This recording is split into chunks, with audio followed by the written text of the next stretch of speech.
Je voulais te demander si tu vas me dire que non, mais si tu te sens le grand vainqueur de cette confrontation par la façon dont elle s'est déroulée et par la manière dont tu as agi depuis le banc.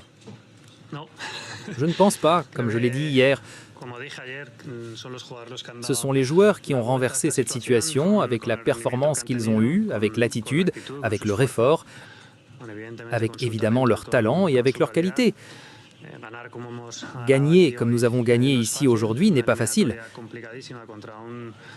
Une confrontation extrêmement compliquée contre une équipe comme celle-ci, avec la quantité de joueurs talentueux, avec un effectif aussi large, un entraîneur comme celui que nous avions en face. Ce n'était pas du tout facile. D'ailleurs, je pense que très peu de gens auraient dit que nous allions gagner les 2 matchs. Donc merci au travail des joueurs qui le méritent pour la façon dont ils travaillent et pour l'effort qu'ils fournissent. Bonjour Alvaro. Antonio Mila, Radio Nationale d'Espagne, en direct dans Tablero Deportivo. Tu es le grand vainqueur de la confrontation. Les joueurs ont fait un grand travail, mais tu as réussi à renverser une situation qui n'était pas facile. Vous veniez de défaites comme celle de Getafe. Personne ne disait qu'il s'attendait à ce résultat à l'aller comme au retour. Qu'as-tu fait? Que s'est-il passé? Qu'as-tu changé pour renverser radicalement la situation? Non, vraiment, je ne pense pas que cela ait été différent de ce que je fais depuis 2 mois. C'est travailler, essayer de tirer le meilleur rendement de mes joueurs, faire en sorte qu'ils se sentent à l'aise sur le terrain, trouver à chacun sa meilleure position, réussir à être une équipe très équilibrée, très compacte, que tous travaillent ensemble, qu'ils se sacrifient. Je pense qu'ils l'ont fait.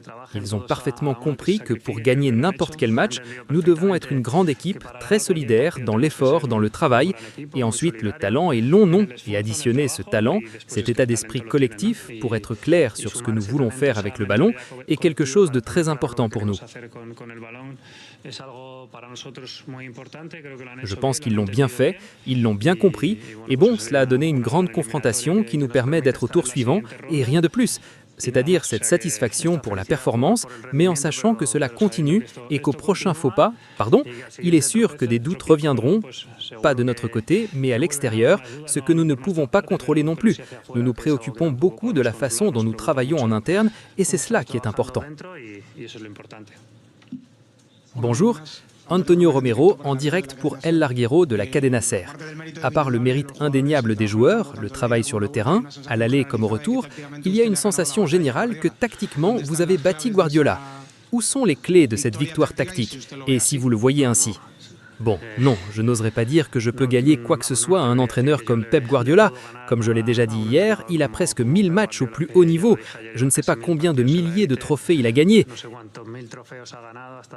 Il a été dans certains des meilleurs clubs d'Europe. Et bon, si nous avons gagné, c'est une confrontation, c'est grâce au travail des joueurs qui ont bien fait les choses. Ils ont compris ce que nous voulions d'eux. Évidemment, en tant qu'entraîneur, on analyse toujours l'adversaire et on voit comment lui faire mal. Et ce que j'ai aussi dit il y a une semaine, quand nous avons essayé de mettre le plan de match en place, je pense que tout devient plus facile et que des victoires comme celle-ci arrivent. Donc j'espère que cela nous renforcera comme groupe et pour nous, bon, pour moi comme entraîneur, très content. Mais pas pour moi, mais pour les joueurs. Parce qu'au final, je pense qu'ils méritent la reconnaissance pour l'effort et pour ce qu'ils font dans une situation qui, n'oublions pas, n'a pas été facile pour nous, avec tant d'absence de joueurs très importants. Nous ne parlons pas de n'importe quel joueur. Et ils le font en étant une grande équipe, en étant une famille qui, je pense, est l'une des clés de ce Real Madrid chaque fois qu'il est champion. Bonjour Alvaro. Abraham Romero de El Mundo. Au-delà de Guardiola, tu as gagné 2 confrontations contre Mourinho et Guardiola, que je comprends. L'un est un peu ta grande référence et l'autre l'un des meilleurs entraîneurs de ces dernières années. Qu'est-ce que cela dit de toi comme entraîneur? Que j'ai des joueurs qui sont incroyables. Bonjour Alvaro, Manuel de Juan pour Diario AS. Je voulais te demander 2 noms, Courtois et Mbappé. De Courtois, que peux-tu nous dire, surtout si le derby est en danger? Et Mbappé, comment l'as-tu vu? Si tu penses qu'avec ce qu'il a montré aujourd'hui, on peut déjà penser à lui pour le 11 titulaire. Courtois avait quelques gênes, et bon, il voulait continuer. Mais je pense qu'il n'était pas nécessaire de prendre le moindre risque parce que, comme tu dis, nous avons dans quelques jours une autre finale, un derby très important, un match avec énormément de difficultés et la chance aussi d'avoir un grand gardien comme Lunin, qui l'a très bien fait. La seconde période a été une sécurité et d'ici le féliciter parce que ce n'est pas facile ce qu'il fait chaque fois qu'il a l'opportunité de défendre le but du Real Madrid. Et avec Mbappé, très content de le voir sur le terrain. Je l'ai vu rapide, il m'a semblé dans cette action que c'était penalty et qu'il a bien démarré. Je pense qu'il a eu de très bonnes sensations et d'ici dimanche, nous verrons ce que nous faisons. Bonjour, ici Alberto Pedro en direct pour Radio Estadio Noche. S'il y a 2 mois, on te dit que tu vas être avec la première équipe, que dans tes 2 premières confrontations de Ligue des Champions, tu vas éliminer Mourinho et Guardiola, je ne sais pas comment tu réagirais. Peut-être tu souris comme maintenant. Et que penses-tu un peu du Bayern qui semble être ton prochain adversaire? Eh bien oui, bien sûr nous ne l'aurions pas cru, parce que je n'aurais pas cru non plus être là où je suis il y a 2 mois, c'est clair. Et concernant le Bayern, bon, il faut attendre demain, mais il semble qu'il se qualifiera. Et je pense que c'est l'une des équipes les plus en forme d'Europe par la façon dont elle joue au football, par le niveau qu'il montre en championnat comme en Ligue des Champions. Et ce sera aussi difficile que cette confrontation, en sachant que nous avons en plus le match retour à Munich.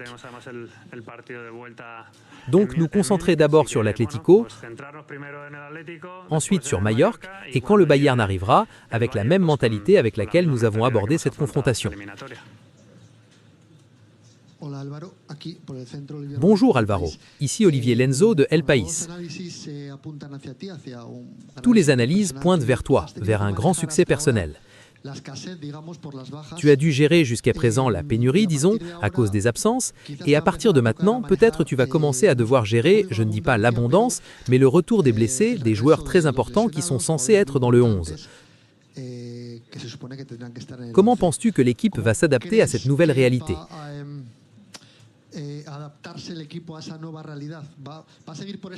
Va-t-elle continuer sur cette voie commencée ces 2 dernières semaines ? Merci. Je pense que si nous devons tirer quelque chose de cette confrontation, de ces derniers matchs, c'est que c'est le chemin, peu importe qui est sur le terrain. Le chemin est celui-ci, c'est que pour gagner n'importe quel match, et je ne parle pas seulement de la Ligue des Champions, je parle du championnat parce que nous l'avons déjà expérimenté quand nous ne sommes pas à 100% comme équipe, comme bloc, comme unité. N'importe qui peut nous battre. Nous en sommes conscients, nous sommes le Real Madrid, mais aujourd'hui il faut lutter, se battre et se sacrifier pour battre n'importe qui. Et au-delà de cela, c'est ce que demande cet écusson, ce maillot, se donner à fond sur le terrain comme ces joueurs l'ont fait aujourd'hui. Bonjour Alvaro, ici Ruben Canizares de ABC. Je veux te demander sur la confrontation de Hausen. À mon avis, une très bonne confrontation. Je pense qu'il a très bien joué. Le joueur a souffert ces derniers mois après le match du Metropolitano, même pendant ces semaines où le Bernabéu a donné un avertissement avec les sifflets. Il a aussi subi ses conséquences. Évalue-moi la confrontation et si tu penses que son niveau est revenu à celui des premiers mois de Hausen au Madrid. La confrontation de Hausen a été aussi bonne que celle du reste de ses coéquipiers au niveau individuel et très heureux de la façon dont il joue. Bonsoir, Raoul Varela en direct pour Radio Marca. En à peine 2 mois, tu as dû surmonter les préjugés du pire résultat de la saison, à Albacete, avec tout ce parcours jusqu'ici, la victoire la plus prestigieuse.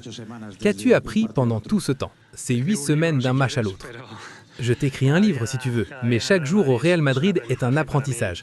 Pour moi, c'est clair que encore plus, et bon, l'important, je pense que ce que j'apprends, c'est connaître de plus en plus mon équipe, mes joueurs, voir comment tirer le rendement de chacun, leur faire comprendre tout cela dont nous parlons, l'importance d'être un grand groupe, une grande équipe, que sans effort, il n'y a pas de récompense. Et bon, il me reste sûrement beaucoup à apprendre et j'espère que ce sera en gagnant. Nous faisons une dernière question en anglais. Hier, comment l'as-tu vu? Tu savais que City allait presser, que cela allait être un match très intense. J'aimerais savoir comment tu l'as vu aujourd'hui sur le terrain. Bon, nous savions qu'ils allaient presser les 15 premières minutes.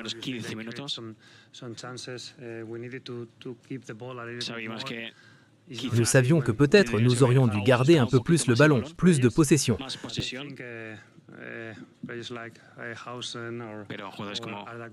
Mais des joueurs comme Thiago ont eu un impact positif et ont aussi gagné de l'expérience dans ce type de rencontre.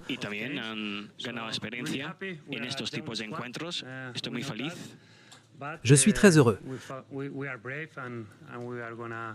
Maintenant, nous devons affronter le Bayern s'il passe au tour suivant avec confiance.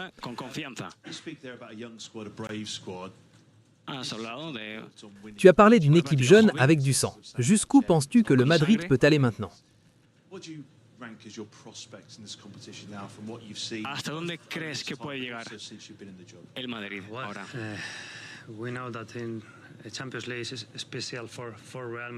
Bon, nous savions que c'est une compétition très spéciale pour le Real Madrid. Nous avons affronté les meilleurs d'Europe, City sûrement, le Bayern peut-être, qui sait, PSG.